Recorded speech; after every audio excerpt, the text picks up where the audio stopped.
Within the tallgrass prairie of Kansas, on the edge of a former permanent Indian frontier, sits a fort that tells many stories of the time between 1842 and 1873. Coming up, exploring Kansas history on the road with Barrett Young.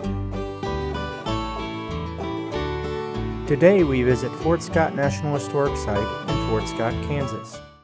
The military post of Fort Scott was established on May 26, 1842, on a rise above the Marmaton River on the southeastern edge of Kansas Territory on the Fort Leavenworth-Fort Gibson Military Road. The purpose of Fort Scott's establishment was twofold: to maintain peace between the Indian tribes and white settlers, and to keep peace between the various Indian tribes. Chief Ranger Carl Brenner explains more about the establishment of Fort Scott.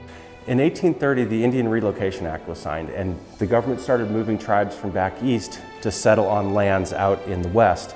And that was how they created what was known as the permanent Indian frontier. So these lands were set aside to be the new homes for Native Americans, and it was the post's responsibility to try to protect those lands and the food sources on them so that the Native Americans could survive and live in harmony here, and then Europeans could stay back east.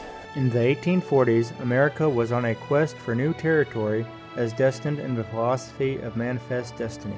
Western expansion called the Dragoon soldiers of Fort Scott into action from 1843 to 1845 when they participated in military expeditions on the overland trails. Chief Ranger Carl Brenner explains more about these expeditions.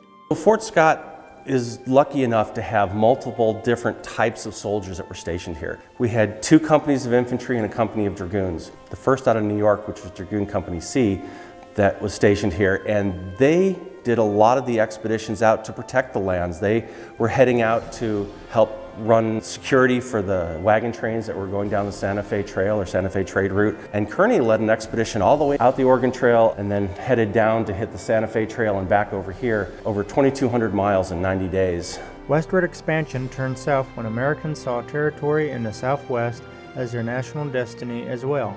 When war broke out with Mexico in 1846, troops stationed at Fort Scott were called to assist. Fort Scott was a big player in the Mexican-American War.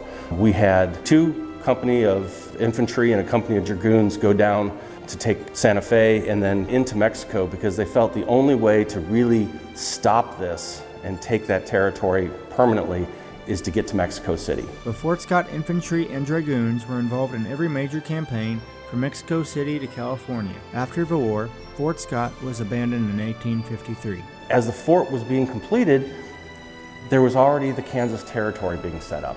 So the fort was losing its purpose because the frontier was moving farther west. So the fort was no longer a necessity, and in 1855 it was auctioned off. During the Bleeding Kansas era, settlers occupied the abandoned fort, and in the 1850s, Fort Scott became a battleground between those who were pro-slavery and those who were anti-slavery. When the Civil War broke out in 1861, the military was brought back here, took over or leased most of the buildings here on site, built additional buildings as support. The fort never actually saw battle, but it was definitely a supply depot and it was definitely a hospital. Visitors may walk around and explore the site's 20 historic structures containing historically furnished rooms and museum exhibits. Today, as you visit Fort Scott National Historic Site, you can still get a sense of what it was like in the 1800s. Through the year, park rangers and volunteers present a variety of living history programs, talks, guided tours, school programs, and special events, which include Civil War Weekend,